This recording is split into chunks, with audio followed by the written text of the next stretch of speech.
t'as pas de micro? Ah oui, si t'as un micro.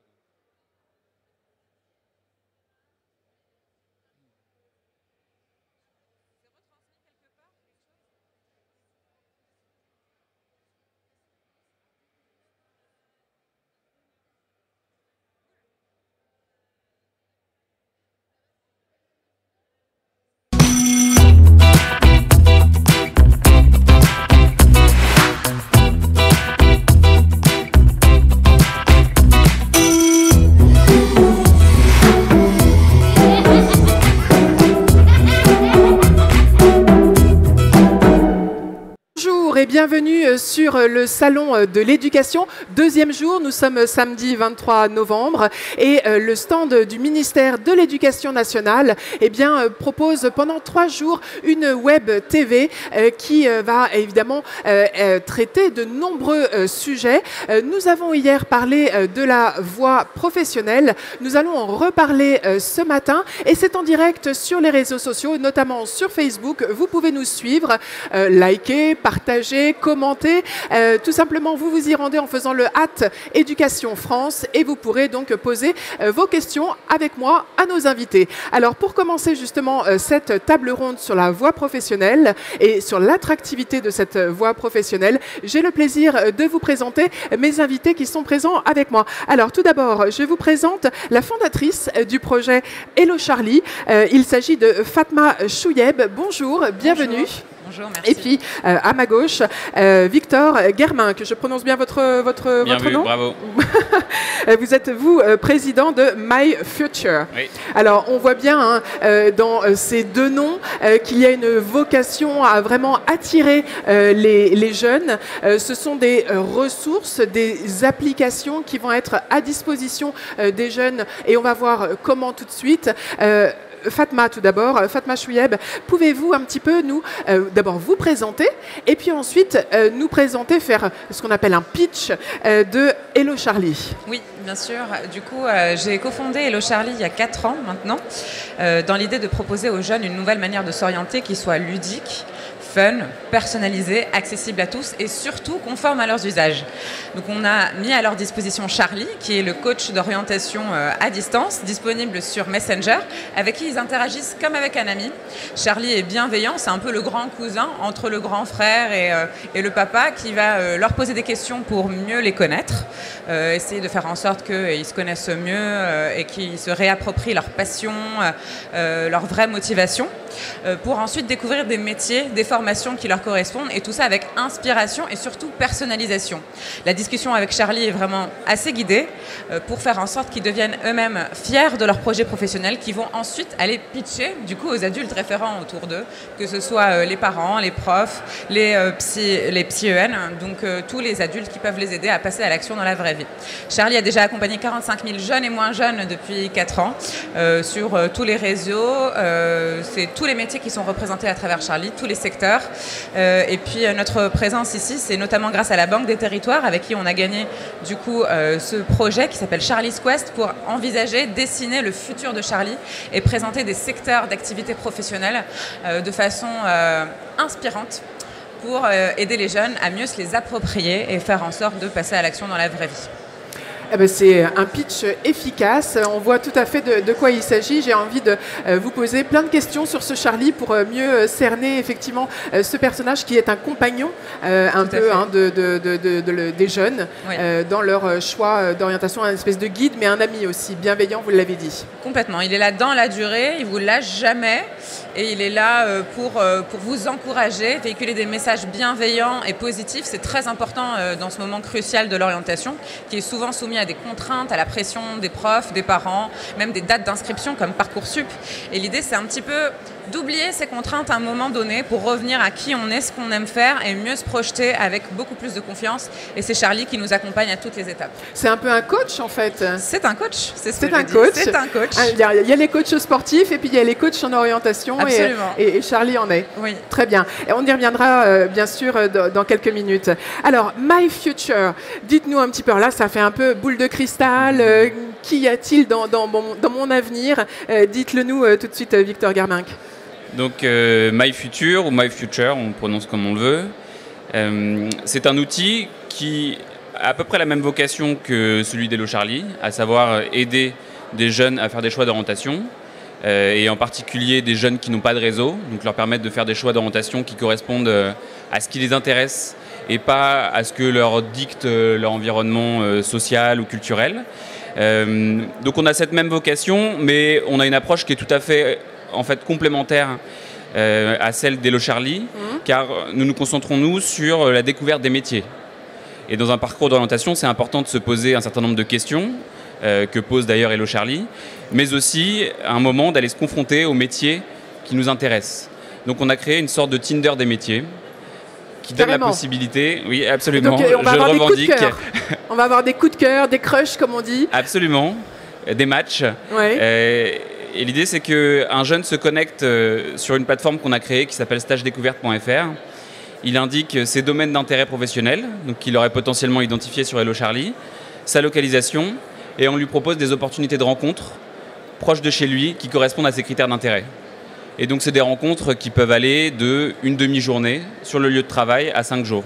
D'accord. Mais à chaque fois, c'est vraiment une immersion avec un professionnel. Et l'idée, c'est de permettre à ces jeunes de découvrir de l'intérieur la réalité concrète de ce qu'est le métier, de rencontrer des professionnels qui vont les inspirer et de pouvoir se projeter dans cet environnement professionnel. Voilà. Et alors, comment a vu le jour cette application par quel biais, finalement, vous avez réussi à la créer? Alors, en fait, on est arrivé sur ce sujet, au départ, avec la mairie de Paris. On a commencé à travailler sur les stages de découverte de 3e. Donc, on est venu nous voir avec ce projet de créer une application qui permet aux collégiens, et en particulier aux collégiens qui n'ont pas de réseau, de trouver un stage de découverte de 3e. Donc on a créé ce dispositif. Je reviens juste sur une notion clé que vous venez d'aborder, qui n'ont pas de réseau. C'est-à-dire, il ne s'agit pas évidemment du réseau 4G, 3G, hein, on ne parle pas de ça, on parle du réseau professionnel. Réseau personnel, c'est-à-dire qui ont des parents qui ne connaissent pas des gens dans différentes sociétés, qui Absolument. pourraient évidemment faciliter finalement leur découverte de certains métiers, et donc qui ne bénéficient pas de cette opportunité d'ouverture sur les métiers. Absolument, oui, tout à fait. Exactement. Il y a beaucoup de jeunes. En fait, pour vous donner un chiffre, on a 800 000 jeunes chaque année qui doivent réaliser un stage de découverte de 3e. Et il y en a 30% qui déclarent être en difficulté pour trouver ce stage. Donc c'est 240 000. C'est énorme. Bien sûr. Et on s'imagine bien que cette problématique, elle ne concerne pas que les collégiens de 3e, ça se cristallise à ce moment-là. Mais c'est une problématique qui concerne un nombre de jeunes extraordinaire.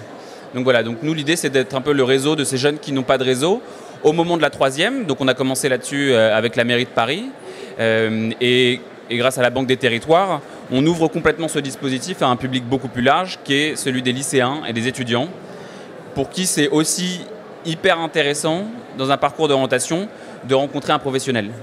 Je reviens juste sur la Banque des Territoires. Dans quelle mesure vous a-t-elle ouverte justement la possibilité de dupliquer dans différentes régions et aussi au lycée votre application? De façon très pragmatique, en nous apportant un financement déjà, ce qui est quand même une aide tout à fait précieuse. Et en fait, qui montre quand même que la Banque des Territoires est sur des sujets d'innovation et sur des sujets d'innovation sur les territoires. Parce que notre action, elle a lieu, j'ai parlé de la mairie de Paris, mais en réalité, c'est de loin c'est pas du tout notre plus grosse action. C'est-à-dire que le plus gros de notre action, il est sur les territoires. Donc dans les Bouches-du-Rhône, dans le Loiret, dans la Manche, dans les Ardennes. C'est là que le cœur de notre action est, en fait. Donc la Banque des Territoires nous donne cette possibilité d'élargir notre public et surtout de consolider un maillage territorial partout en France. Quand vous dites que, alors c'est également vrai j'imagine pour Charlie, quand vous dites qu'il y a 30% des jeunes qui sont en difficulté pour trouver un stage dans une entreprise, j'imagine qu'au même titre, Charlie s'adresse aussi à ces jeunes-là en particulier. Est-ce que, et pour faire le lien avec la thématique de cette table ronde, est-ce que c'est aussi justement pour découvrir les métiers de la voie professionnelle que vos deux applications sont particulièrement pertinentes? Bien sûr. Fatma, alors je vous en prie. On se positionne vraiment en amont de l'orientation. L'avantage avec un outil tel que le nôtre, qui est techniquement un chatbot, c'est un robot conversationnel, qui est 100% automatisé, c'est qu'on peut aller toucher les jeunes partout là où ils sont et surtout partout là où on ne les voit pas. Aujourd'hui, on a de la chance d'être dans un salon où on peut rencontrer des jeunes. Ces jeunes sont venus à nous parce qu'ils sont aussi encadrés par des équipes pédagogiques, parce qu'on a communiqué à cet effet. Et on est à Paris. Et on est à Paris. L'idée avec un outil qui est 100% technologique, c'est d'aller partout là où ils sont, donc là où on ne les voit pas, et surtout les jeunes qui font partie de ces publics dits invisibles qu'on a du mal à toucher. Donc l'idée, c'est d'aller les chercher partout là où ils sont pour les amener vers ces opportunités-là en faisant d'abord un premier point de découverte sur eux-mêmes et un peu reprendre confiance en eux, faire le point sur leurs talents, ce qui les motive vraiment, aller chercher ça, cette motivation intrinsèque pour faire en sorte de leur faire découvrir ensuite et ouvrir le champ des possibles, notamment des métiers en lien du coup avec la voie professionnelle. L'idée, c'est de présenter des secteurs d'avenir, des métiers porteurs qui recrutent et de provoquer chez ces jeunes cette inspiration, ce déclic pour aller en toute confiance vers ces voies-là. Est-ce qu'on peut peut-être citer quelques métiers justement qui recrutent les métiers porteurs dont vous parlez? Est-ce que vous en avez identifié? Oui, alors quand on parle de voie professionnelle, on parle toujours finalement, et surtout chez les jeunes, des mêmes métiers qui tournent autour de la coiffure, de l'esthétique, voilà ce genre de choses. Il y a d'autres métiers qui recrutent et qui se transforment, qui se digitalisent et qui sont aussi porteurs de sens. Ces trois critères-là sont les critères les plus importants pour les jeunes. À côté, bien sûr, des choses plus pragmatiques comme le salaire, l'embauche, les perspectives d'évolution, etc. Des métiers qui se digitalisent, qui recrutent, qui sont porteurs de sens chez les jeunes, c'est ce qu'on appelle les secteurs d'avenir. Et ils sont très présents dans tous les métiers de la voie professionnelle. Du coup, il y a à la fois un enjeu de diversification des profils qui vont vers ces métiers-là, donc attirer aussi des filles vers les métiers de la chaudronnerie, du bâtiment par exemple, et du numérique aussi, tout à fait. Et aussi des garçons vers d'autres métiers où ils sont beaucoup moins représentatifs. C'est assez frappant quand on va dans les classes, quand on va dans les lycées, de voir qu'il peut y avoir des classes 100% masculines et des classes 100% féminines. Ça, c'est assez frappant. Oui, oui. Alors, hier, on faisait une table ronde justement sur la réforme de la voie pro. Il y avait une jeune femme qui était présente. C'est la seule femme, c'est la seule jeune fille de sa classe dans une famille de métiers du bâtiment. L'objectif, justement, c'est plus de mixité, faire découvrir ces métiers et, on va dire, sortir un peu de l'ornière des sexes, chacun des métiers. Oui, jouer sur les stéréotypes de genre, sur tous ces biais qu'on continue d'avoir nous-mêmes et on s'en aperçoit même pas, pour les aider à passer à l'action et faire ces choix qui peuvent leur correspondre. Alors, dans My Future, justement, on peut plus facilement découvrir des métiers, notamment ceux de l'artisanat dont on parlait, aussi du numérique. Oui. Comment ça se passe dans les faits? Dans les faits, en fait, il y a un parcours qui est très simple, qui est celui que j'ai commencé à vous décrire tout à l'heure. Donc l'élève se connecte sur stagedécouverte.fr. Il choisit des domaines d'intérêt qu'il a formulés auparavant, sa localisation, des éventuelles périodes de disponibilité, et on lui propose, donc sous la forme d'un Tinder, des opportunités de rencontre avec des professionnels à proximité de chez lui. Donc il peut liker, donc aimer ou ne pas aimer une opportunité de rencontre. Et au fur et à mesure qu'il aime ces offres de découverte, elles se stockent dans une sorte de panier. D'accord. Voilà. Et ensuite, une fois qu'il en a liké un certain nombre, il va sur le panier. Il peut formuler une sorte de message de motivation pour rencontrer ce professionnel qui lui-même, ensuite, en fonction de ses disponibilités, accepte ou pas la rencontre avec le jeune. Et voilà, et c'est aussi simple que ça. Et une fois que la rencontre est conclue, évidemment, notre intervention ne s'arrête pas là. C'est-à-dire qu'en amont de la rencontre, déjà, on s'assure que le jeune prenne contact effectivement avec le professionnel, qu'il se mette d'accord sur les modalités de la rencontre. Et en plus de ça, on fait un travail en amont, à la fois côté élève et côté professionnel. Bien sûr, parce qu'il faut quand même que les entreprises soient en capacité d'accueillir. Et puis, on le sait que dans certains métiers, il y a des conditions de sécurité. Voilà, parce que on monte pas sur un toit comme ça du jour au lendemain quand on travaille dans les métiers de la couverture par exemple. Clairement. Mais de la même façon, on parlait tout à l'heure de la coiffure. Voilà, il y a aussi certains outils que l'on n'utilise pas non plus sans y être un petit peu formé. Oui, d'autant que dans une situation d'immersion comme ça, en fait, c'est simple, on n'a pas le droit de toucher à des outils. Voilà, ou des produits, ou des produits un peu inflammables, dangereux. En tout cas, on ne peut pas être dans aucune situation ni comparable à une tâche professionnelle, donc c'est une situation d'observation, ni dans une situation qui peut mettre en risque l'élève. Voilà. Donc on fait ce travail évidemment sur plus des aspects légaux, mais aussi on aide des professionnels à parler de leur métier de façon intelligible à un jeune de 15 ans. Voilà. Et à comprendre quels sont les codes de ces jeunes et quels sont, eux, leurs jargons professionnels. Voilà, l'idée, c'est de les aider à formuler autrement leur jargon de tous les jours et à rendre leur métier attractif auprès des jeunes. Et ce que Fatma décrivait tout à l'heure et le sujet que vous abordiez, le sujet de la mixité dans certains métiers, c'est un sujet qui nous touche beaucoup, sur lequel on travaille. Et on fait en sorte, effectivement, de valoriser certains métiers auprès des femmes dans lesquelles elles sont peu représentées. Donc on travaille notamment... on a juste à côté une initiative qui est tout à fait intéressante, qui est celle de Femmes Numérique, donc qui a engagé un mouvement collectif de promotion des métiers du numérique auprès des femmes, avec l'idée de faire en sorte qu'aujourd'hui, on a 15% de femmes qui sont vraiment sur des métiers techniques dans le numérique. C'est-à-dire qu'il n'y a pas de secteur comparable, en fait, avec une aussi peu faible présence, voilà, faible représentation des femmes.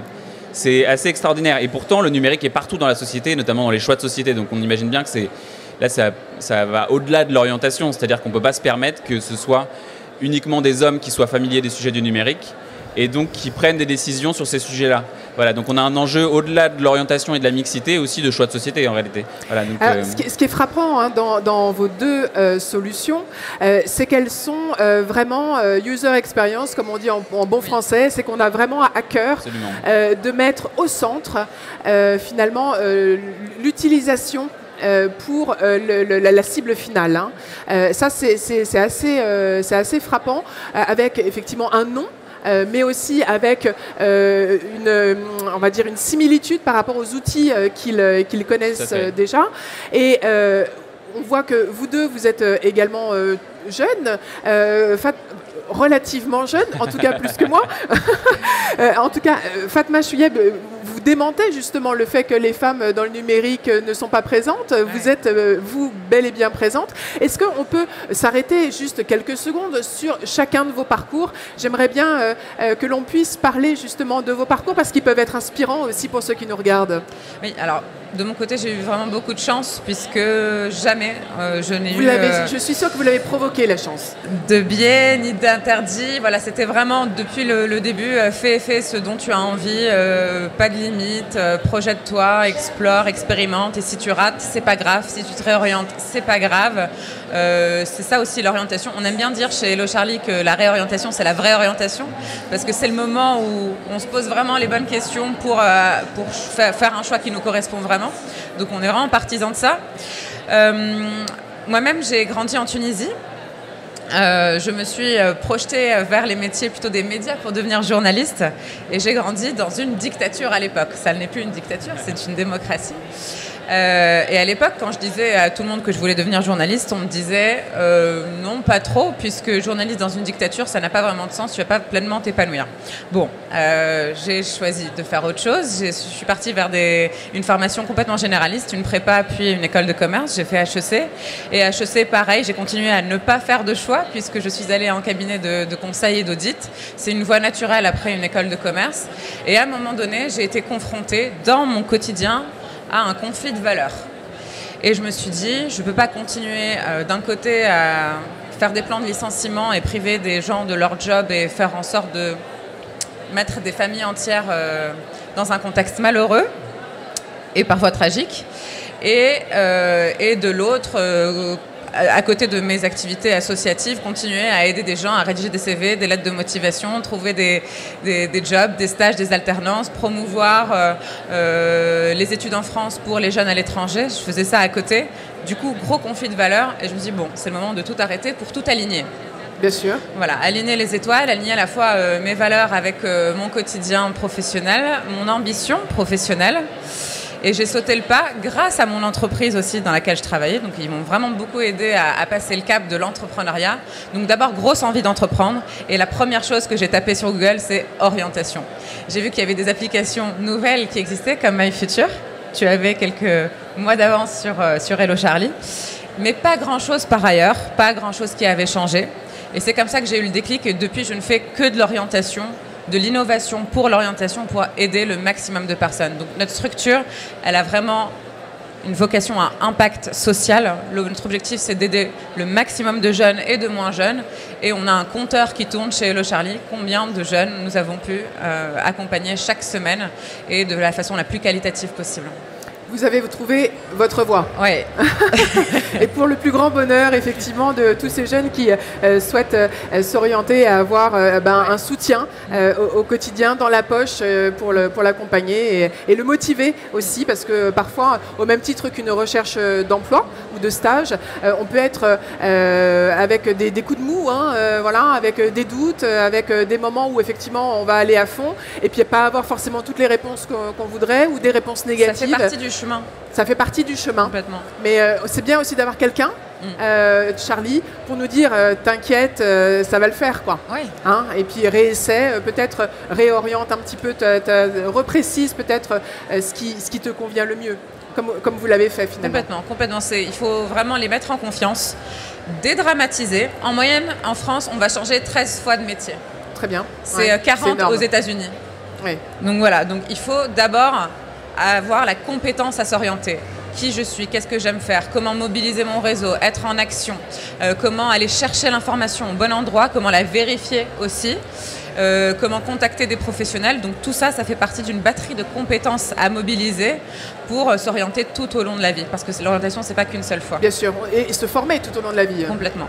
Alors, Victor Germinck, en combien de temps finalement, est-ce que vous avez des statistiques là-dessus sur MyFuture, en combien de temps on réussit finalement à faire un premier stage grâce à MyFuture?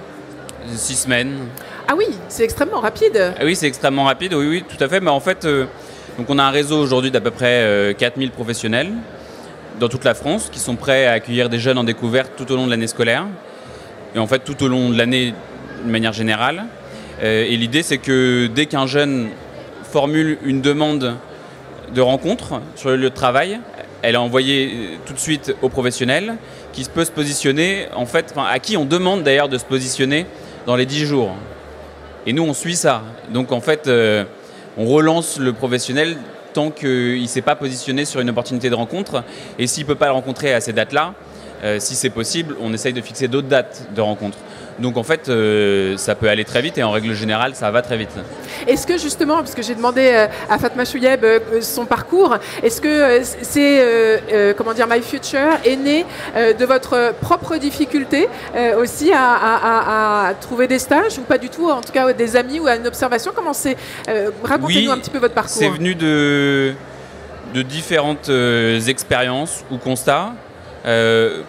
Effectivement, moi, j'ai pas eu la chance d'avoir de difficultés dans mon parcours d'orientation, mais j'ai beaucoup d'amis qui avaient beaucoup de potentiel et qui se sont engagés dans des voies qui leur correspondaient pas du tout, dans des études longues ou et qui se sont rendus compte au bout de 3 années d'études, au bout de 5 années d'études qu'ils n'étaient pas du tout faits pour ce secteur d'activité, ou alors des amis qui avaient beaucoup de potentiel, mais qui avaient peur de s'engager dans des études longues et du coup qui s'y engageaient pas, alors qu'ils auraient pu faire des études brillantes et faire des choix d'orientation qui étaient à la hauteur de leur potentiel. Donc c'est un certain nombre de constats. Par ailleurs, donc moi j'ai un parcours assez comparable à celui de Fatma parce que j'ai fait une école de commerce, j'ai fait un master en finance, mais en parallèle de ça, j'ai eu beaucoup d'expérience sur des problématiques d'insertion. Dans des problématiques d'insertion de jeunes de la rue dans les pays du Sud. Donc j'ai travaillé au Burkina Faso, aux Philippines, dans les bidonvilles de Manille, etc. Donc là, on est dans une situation d'extrême pauvreté, donc c'est particulier. Mais aussi sur des problématiques d'égalité des chances en France, notamment égalité des chances face à l'entrepreneuriat. Donc j'ai travaillé par exemple pour un fonds d'investissement qui s'appelle Citizen Capital, qui a une approche assez particulière parce qu'ils investissent dans des boîtes qui ont un impact social positif par leur activité, mais aussi qui sont portés par des entrepreneurs qui sont peu valorisés habituellement dans l'entrepreneuriat. C'est-à-dire que le profil type de l'entrepreneur qui réussit, il a 35, 40, 45 ans, il a fait des études longues, je dois admettre que je m'en rapproche, et il vient d'un milieu aisé, etc. Et donc l'idée de Citizen Capital, c'était aussi de promouvoir des rôles modèles, donc de financer des projets qui étaient portés par des femmes notamment, qui étaient portés par des entrepreneurs autodidactes, qui venaient de quartiers prioritaires ou en situation de handicap. Donc il y avait cette problématique d'égalité des chances qui était aussi au cœur de notre travail. Et voilà, et c'est ces expériences notamment de solidarité et dans l'égalité des chances qui m'ont amené, en fait, moi je suis arrivé à la problématique de l'orientation par l'égalité des chances. Très bien. Alors la question de la voie professionnelle, elle est très liée à ce que vous venez de dire parce que je recevais hier justement l'inspecteur général en charge de la voie professionnelle et il me disait on va de plus en plus vers un objectif qui consiste à dire que les jeunes qui vont se former dans la voie pro aujourd'hui rêvent d'entreprendre et les entreprises, notamment de la voie professionnelle, donc notamment artisanale, rêvent d'avoir des repreneurs. Alors, dans quelle mesure vos deux solutions vont finalement dans le sens de l'entrepreneuriat et dans le sens de la réforme de la voie professionnelle ? Fatma Chouyeb. Oui, alors en discutant avec Charlie, on va se rendre compte qu'il va pouvoir nous parler de différentes choses. Il n'y a pas qu'une seule voie, celle des études ni de la projection vers l'enseignement supérieur. Il y a aussi un parcours qui est dédié à l'entrepreneuriat et notamment dans les quartiers prioritaires de la ville de Paris.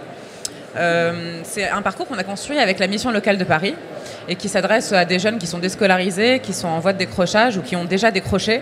Et l'idée, c'est en discutant avec Charlie, de trouver l'inspiration, d'être sensibilisé aussi à la posture de l'entrepreneur. Et on a créé un parcours du coup qui est en 6 mois.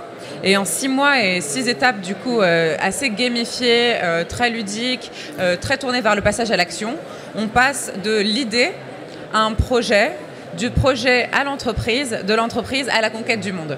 Donc voilà, c'est en 6 étapes. L'idée, c'est de donner beaucoup de motivation, d'empowerment, comme on dit, et de faire en sorte de créer le déclic chez ces jeunes-là. J'ai un chiffre, à la mission locale de Paris, ils sont 43% des jeunes à déjà penser avoir été leur propre patron. Et oui, ils sont seulement 13% à oser en parler à leurs conseillers référents. Et donc c'est pour réduire ce gap entre 13% et 43%, ça fait quand même un gros gap, dans les idées reçues pour qu'on est intervenu pour les sensibiliser et leur montrer que c'est possible.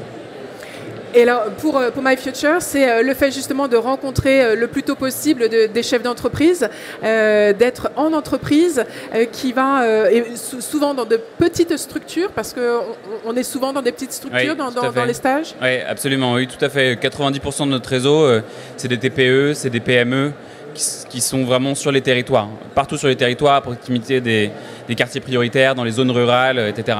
Et effectivement, en fait, je crois qu'une immersion professionnelle, c'est une façon extraordinaire de valider un intérêt pour un métier, donc de valider le fait qu'en fait, on va s'épanouir dans ce métier-là, de promouvoir certains métiers auprès des jeunes.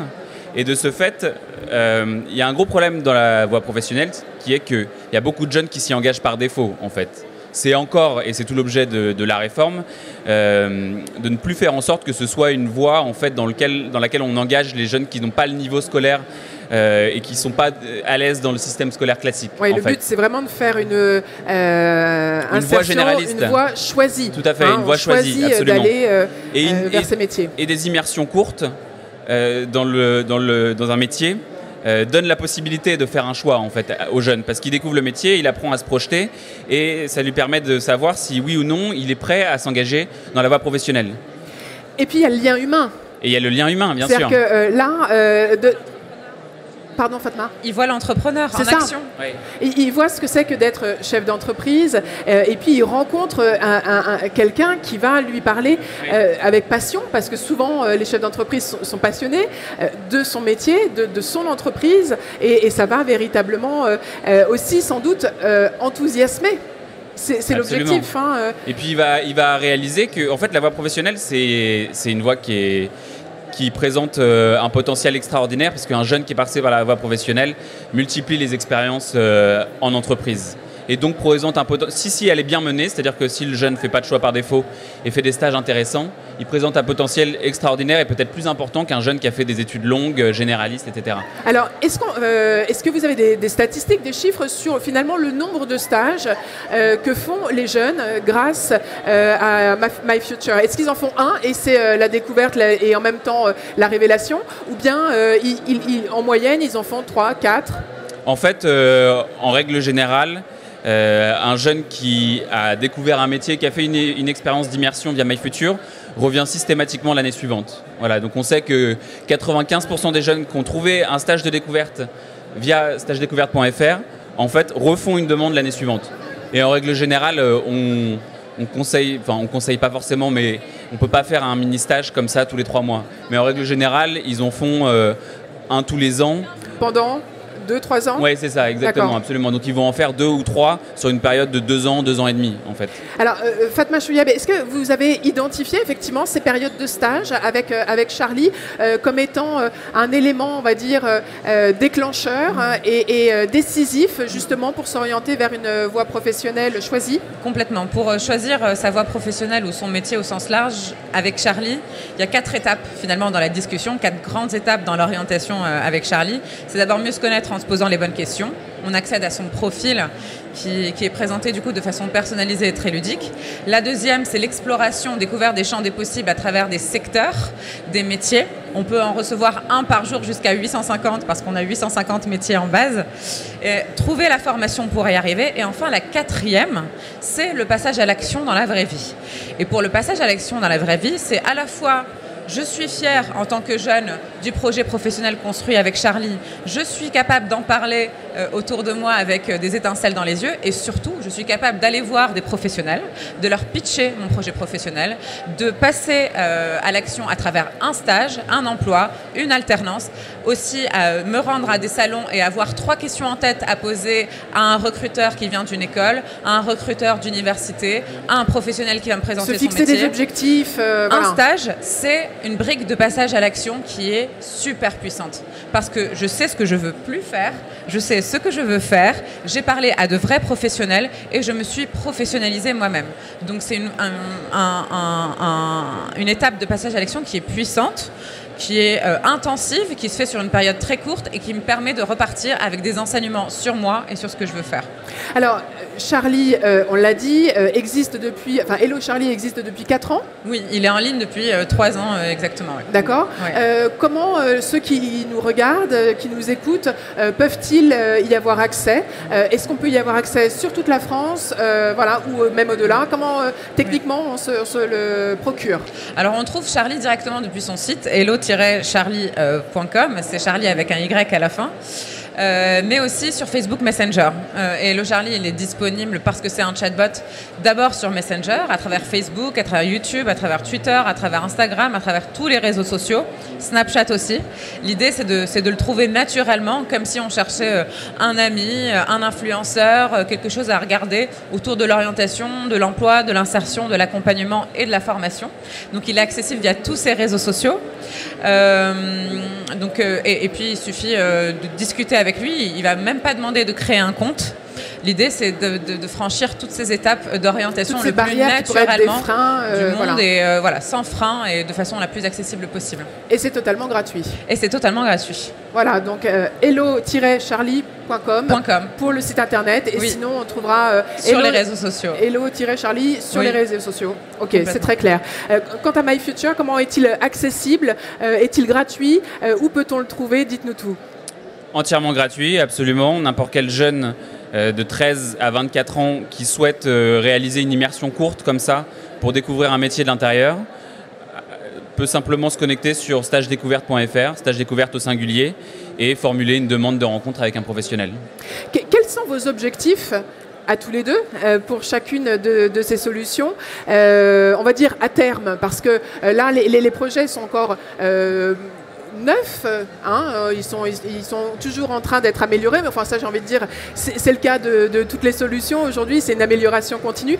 Quel est vous, j'ai envie de dire presque personnellement, votre objectif pour chacune de vos solutions? Fatma Chouia peut-être? Oui, alors je reviens juste sur opérationnel dès le premier jour en fait. C'est l'avantage avec un outil digital, c'est qu'il suffit d'avoir un compte sur Facebook, une page web avec le service qui est actif dès le premier jour et on fonctionne en itération continue. C'est avec le retour des utilisateurs qu'on peut améliorer le produit. Donc depuis 3 ans, Charlie est en ligne et accessible et c'est grâce au retour des utilisateurs, donc les jeunes, qui le consultent, qui nous laissent des avis, des commentaires, ce qu'on appelle des feedbacks, qu'on peut l'améliorer et proposer une expérience de plus en plus personnalisée. Notre ambition à nous, c'est vraiment de créer un peu l'outil de référence sur l'orientation scolaire et professionnelle qui est plébiscité par son public. L'idée, c'est un peu de créer une marque dans laquelle les jeunes peuvent se reconnaître, s'identifier pour aller chercher l'inspiration. L'orientation aujourd'hui, c'est plein de sujets. On a parlé de la voie professionnelle, on a parlé du numérique, on a parlé de l'alternance, de l'apprentissage, des stages. Donc il y a plein de sujets comme ça pour tous les publics, que ce soit des jeunes qui soient au collège, au lycée, déscolarisés, en décrochage. L'idée, c'est de créer des parcours, des sujets de discussion avec Charlie qui vont mailler à la fois toutes les thématiques de l'orientation pour tous les publics. Donc on va pouvoir discuter de tout avec Charlie. Et donc on travaille en amélioration continue là-dessus avec les partenaires référents. À travers la Banque des Territoires, justement, on a pu avoir accès à différents partenariats, les régions, les collectivités territoriales, Pôle emploi, l'APEC, toutes ces institutions référentes autour de l'emploi, l'insertion, l'accompagnement des jeunes et puis aussi leur formation. Et donc c'est avec eux qu'on va créer ces parcours de contenu à forte valeur ajoutée et qui soient vraiment très accessibles pour tous les publics. Victor Garminck, votre objectif? Moi, mon ambition, si j'avais une baguette magique là, à l'heure où on se parle, ce serait de faire en sorte que n'importe quel professionnel en France, en fait peut-être tous les professionnels en France, accueillent au moins une fois par an un jeune comme ça en découverte pour une période même courte, qui peut aller de 2 heures à 5 jours. Et si chaque professionnel faisait ça, ce serait extraordinaire et ça faciliterait considérablement l'orientation et l'insertion des jeunes. Voilà, donc aujourd'hui je vous ai dit qu'on avait 4000 professionnels. C'est déjà bien, on en est fiers. Vous recherchez des professionnels absolument, peut-être? Absolument, alors voilà, vous pouvez faire l'appel. Si certains nous écoutent, que vous soyez professionnel, quel que soit votre domaine d'activité, rendez-vous aussi sur stagedécouverte.fr, cochez « Je suis un professionnel » et écrivez-nous. Voilà. Alors ça c'est important parce que nous le savons, les professionnels de l'artisanat notamment, et on ne parle pas que d'eux évidemment, mais en particulier ceux-là, parfois ne savent pas comment accueillir. Ce ne sont pas des managers, ce sont avant tout des gens qui ont appris un métier et donc ils gèrent leur entreprise, ils font leur métier, mais c'est vrai que la question du management, c'est quelque chose de difficile, il faut s'y former et il faut savoir accueillir, il faut savoir Absolument. Transmettre son métier. Est-ce que ça pourrait être une évolution aussi complémentaire de votre solution My Future, de sensibiliser aussi et pourquoi pas de coacher les chefs d'entreprise pour justement faire aussi la démarche d'aller vers les jeunes. Mais c'est pas une évolution possible, en fait c'est une réalité.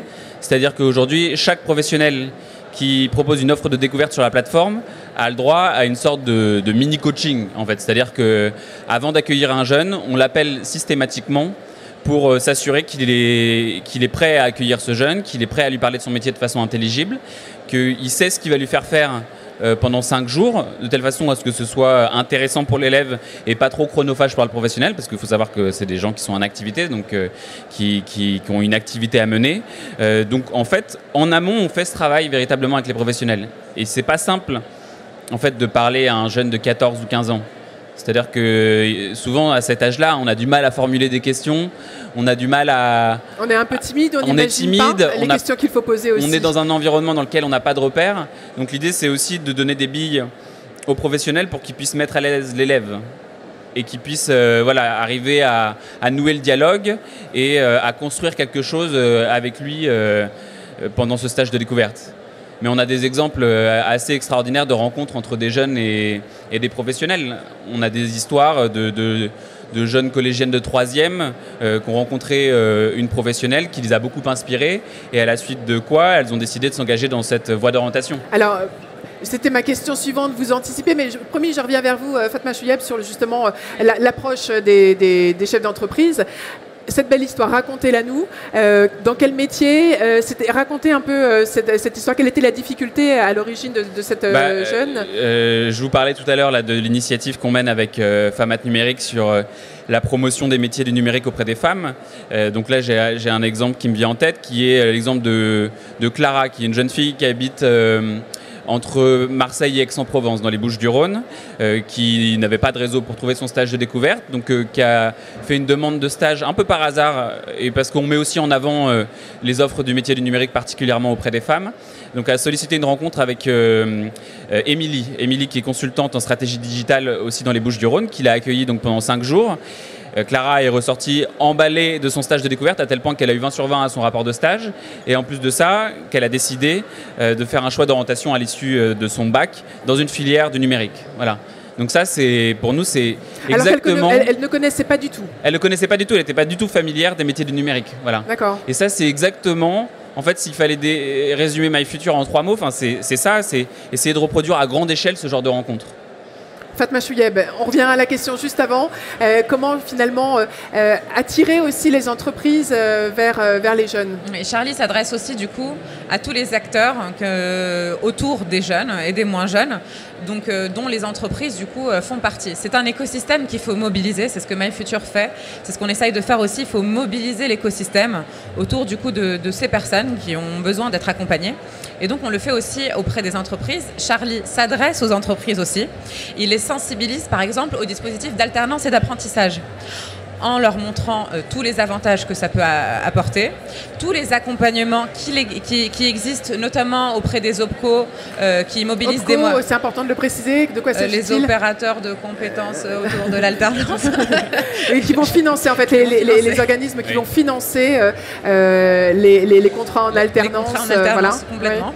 Et l'idée, c'est de leur montrer qu'ils peuvent être accompagnés dans cette démarche-là, qui présente plein d'avantages, à la fois en termes d'accompagnement humain, mais aussi pour l'entreprise en tant que telle. Donc, sensibiliser, casser les idées reçues, c'est beaucoup de sensibilisation autour de ça, les inspirer et les accompagner pas à pas jusqu'à la conclusion du contrat d'apprentissage et l'accueil ensuite de l'élève ou de l'étudiant au sein de l'entreprise. Une belle histoire, vous aussi peut-être, vous en avez vu, observé et que vous pourriez aujourd'hui nous raconter? Oui, je ne vais pas avoir la prétention de dire qu'il y en a 45 000 de belles histoires, mais presque, puisque sur les 45 000 jeunes qu'on a accompagnés, ils sont 4,5 sur 5 à recommander Charlie à leurs amis. Donc on a un effet de viralité. Très belle note. Voilà, et un effet de viralité qui est super important, donc ce qu'on appelle le trafic naturel, c'est-à-dire que les jeunes recommandent l'outil et du coup c'est d'autres jeunes qui viennent par cette voie-là qui est du coup de la communication pour nous qui est non payante, qui est gratuite, et le bouche à oreille fonctionne aussi dans le digital et ça c'est super pour nous. On a beaucoup de belles histoires, on a l'histoire... Allez, donnez-en une. C'est aussi une fille et c'est aussi dans le numérique, elle s'appelle Laura. Laura du coup qui n'avait pas beaucoup confiance en elle, qui était en bac littéraire. Qui est allée parce qu'elle adore écrire, elle adore lire et elle adore le théâtre aussi. Donc elle s'est naturellement orientée vers un bac littéraire. Et puis elle était complètement perdue pour son orientation. Elle savait qu'elle voulait peut-être pas poursuivre dans cette voie-là. Et quelque chose autour du code, du développement, l'attirait aussi. Donc on a le code, c'est vraiment tout ce qui est finalement la programmation informatique. Voilà. Comment, à partir de lignes écrites, je peux donner vie à des sites web, à des applications, à des coachs d'orientation virtuelle aussi. Donc c'est vraiment ce qui permet de faire émerger des projets fantastiques autour du digital à l'aide du coup de ce code-là. Et Laura, elle a pu faire le test d'orientation avec Charlie, qui lui a donné différents types de métiers qu'elle a pu liker ou pas liker. On a aussi un petit Tinder des métiers, non pas des rencontres ou des professionnels, mais un Tinder des métiers. Et elle a découvert pour la première fois du coup le secteur du numérique à travers Charlie. Et elle a poussé du coup la discussion avec Charlie autour du numérique, ce qui lui a permis ensuite d'intégrer une école d'informatique. Et depuis 3 ans, elle est première de sa promo. Voilà, elle majore tout. Elle a été présidente du BDE de l'école. Elle fait plein de stages autour de ça et c'est vraiment dans cette voie-là qu'elle veut s'engager. Et elle a pu découvrir le numérique et toutes ses opportunités alors qu'elle venait d'un bac littéraire grâce à la discussion avec Charlie. Alors finalement, cette voie professionnelle choisie, ça change tout. Ça fait finalement qu'on considère ces métiers-là comme des métiers d'excellence avec des perspectives d'être major, des perspectives d'être chef d'entreprise. Et vous, lorsque vous avez entendu parler de cette réforme, vous aviez déjà engagé pourtant... Absolument, oui, tout à fait. C'est ça qui est étonnant, c'est que vraiment il y a une combinaison, on va dire un mouvement commun, voilà, de convergence. Merci, je ne trouvais pas le mot. Absolument. Une convergence qui s'est faite en parallèle avec effectivement le ministère de l'Éducation nationale pour rendre accessible et valoriser cette voie professionnelle. Et en utilisant le levier de l'innovation aussi. Absolument, tout à fait. En fait, c'est assez simple. Et du choix, c'est-à-dire choisir sa voie.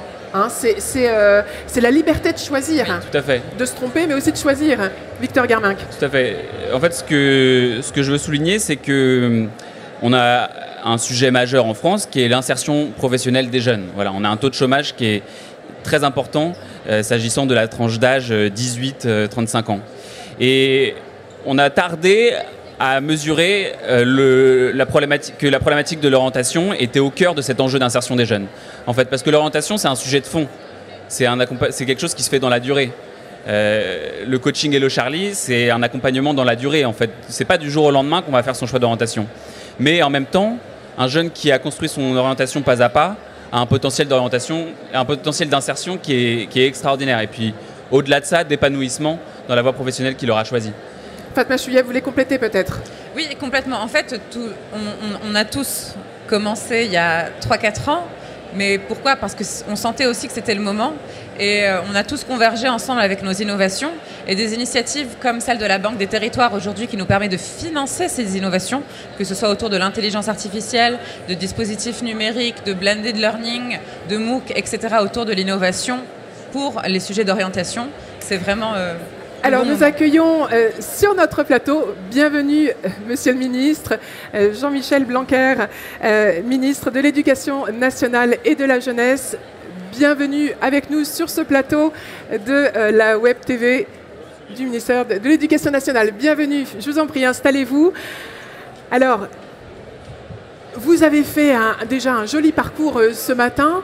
Nous parlons sur cette table ronde de la voie professionnelle au travers des ressources qu'ont développées Fatma Chouyeb et Victor Germinck qui vont justement valoriser cette voie professionnelle et la rendre encore plus accessible. Nous nous étions rencontrés l'année dernière sur cette même table ronde pour parler de ce sujet. Où en est-on de cette belle réforme de la voie professionnelle qui fait véritablement de la voie professionnelle une voie d'excellence? Les choses avancent considérablement. D'abord, il y a plus d'élèves qui choisissent la voie pro et l'apprentissage. Nous avons envoyé comme message dans l'ensemble des collèges que les collèges ne seraient plus évalués en fonction du pourcentage d'élèves qui font en général technologique, professionnel ou apprentissage, mais que tout simplement on devait satisfaire au maximum le premier vœu des élèves. Donc pas de hiérarchie implicite ou explicite entre les voies, une égale dignité déjà dans la façon de s'orienter. Ensuite, une orientation beaucoup plus informée. Là, il y a la directrice de l'ONICEP qui est avec nous. On doit beaucoup plus parler des perspectives qu'ouvre la voie professionnelle aux élèves. La première conséquence de ça, c'est que dès la rentrée 2018, dès septembre 2018, et ça a continué en septembre 2019, on a eu plus d'élèves qui ont demandé à aller en voie pro et en apprentissage. Et le corollaire de ça, c'est évidemment d'offrir une voie professionnelle toujours plus dynamique et ouvrant toujours plus de perspectives après le baccalauréat, soit pour travailler immédiatement, soit pour faire des études supérieures. Donc ça se traduit par différents aspects. Il y a d'abord la réforme de la voie pro en tant que telle, avec une seconde qui est organisée désormais en famille de métiers pour mieux faire découvrir des métiers aux élèves. Des nouveaux concepts. Hier encore, j'étais en Indre-et-Loire, dans des lycées, en l'occurrence des métiers de l'art, où on peut voir la notion de chef-d'œuvre qui se déploie, où on voit du travail en équipe qui se réalise de manière beaucoup plus forte. Et puis une autre innovation pédagogique très importante qui est la co-intervention. Donc par exemple, hier, j'étais dans un cours où il y avait mathématiques et ébénisterie en même temps. Et donc les élèves, tout simplement, progressaient beaucoup plus en maths parce qu'ils voyaient de manière très concrète l'application en ébénisterie. Les deux professeurs travaillaient ensemble. tout le monde est très heureux de ce genre de choses. Donc on a décidé d'avoir une pédagogie plus efficace en enseignement pro, et ce qui permet de prévenir aussi le décrochage et des choses comme ça. Alors ce serait long de dire tous les aspects de la réforme, mais elle est en train de se mettre en œuvre, et tous ceux qui s'en saisissent, franchement, ont un certain enthousiasme par rapport à ça.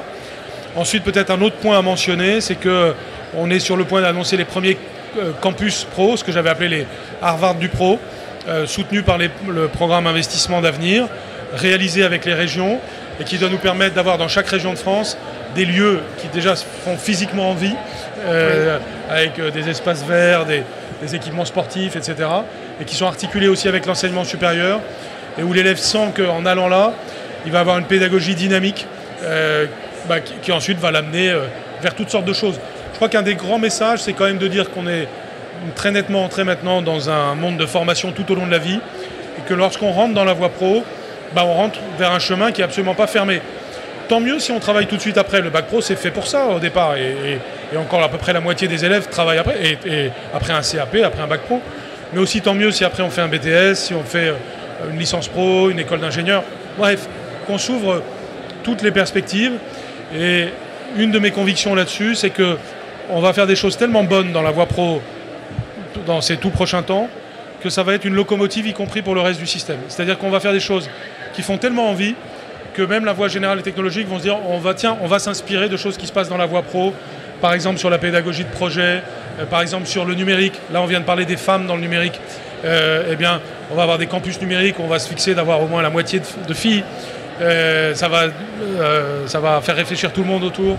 C'est ce genre d'effet locomotive que la voie pro va avoir. Et puis il y a aussi un petit peu l'entrepreneuriat, cette perspective on le disait tout à l'heure avec Fatma Chouyeb, la possibilité de devenir chef d'entreprise. C'est un rêve qu'ont à peu près 43% des jeunes y ont déjà pensé, et ils sont très très peu à le formuler à leurs conseillers autour d'eux, aux équipes encadrantes, aux équipes pédagogiques. Donc l'idée, c'est vraiment de les inspirer, de leur montrer que c'est possible. Le mot-clé, c'est l'envie. Comment provoquer cette envie, l'accompagner pour faire en sorte qu'ils passent à l'action dans la vraie vie en étant accompagnés. Ouais. Et c'est aussi le choix. Le choix, on en parlait avec Victor Guermin. Je peux me permettre de vous interrompre. Vraiment, c'est essentiel là, ce que vous venez de dire. Oui. Et je ne l'ai pas mentionné tout à l'heure, mais parce qu'il y a une panoplie de choses à faire extrêmement large. Et la question de l'entrepreneuriat en lycée pro, là j'étais avec Céline Calves, qui est la députée qui est là, qui a fait le rapport, qui a préparé la réforme de la voie pro. Et un des points sur lesquels elle insistait, c'était l'entrepreneuriat en voie professionnelle. Et donc, je ne sais pas si vous connaissez, mais il faut que vous le connaissiez. Nous allons évidemment beaucoup encourager ça.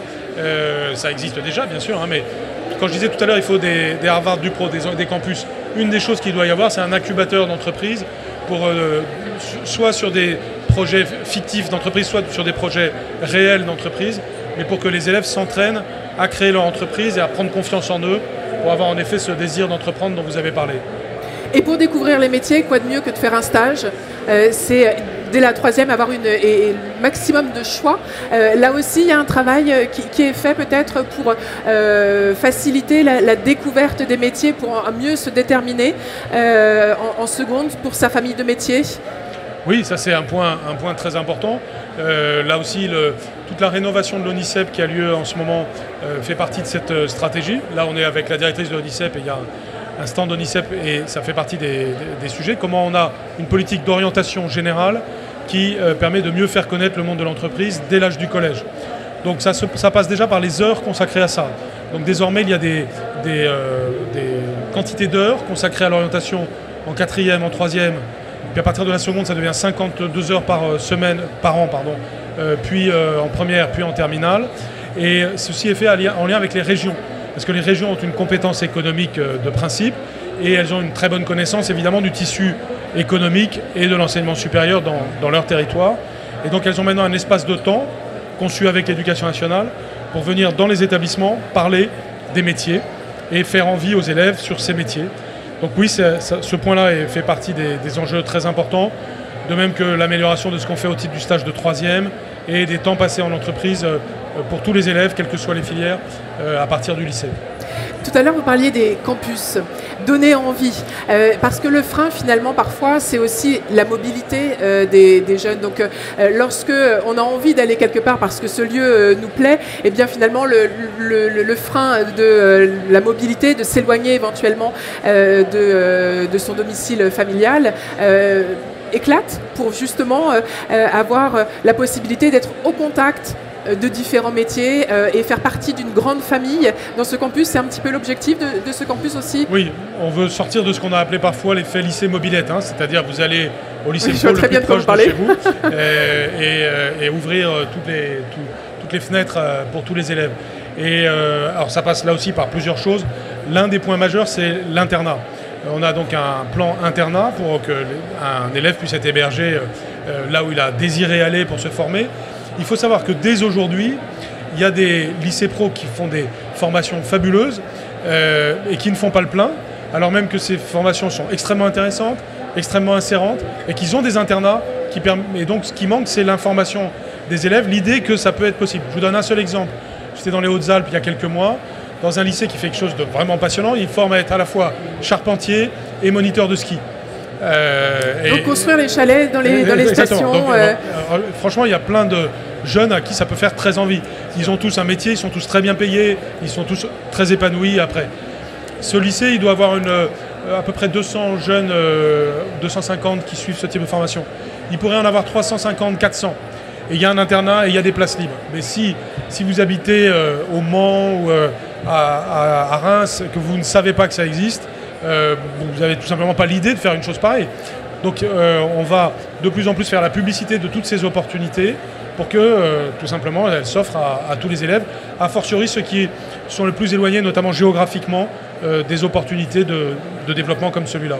Voilà, pour que la voie professionnelle soit à la fois choisie et une chance pour évidemment s'épanouir. Merci beaucoup, Monsieur le Ministre, de votre visite sur notre web télé. C'est la vôtre, hein, puisque c'est la web télé du ministère de l'Éducation nationale. On est là encore pendant 2 jours. Merci aussi à mes invités qui ont présenté justement de belles ressources pour s'orienter en toute conscience et volontaire, hein, de manière volontaire vers la voie professionnelle. Moi, je vous donne rendez-vous dans quelques minutes pour une prochaine web télé. À très bientôt. Merci.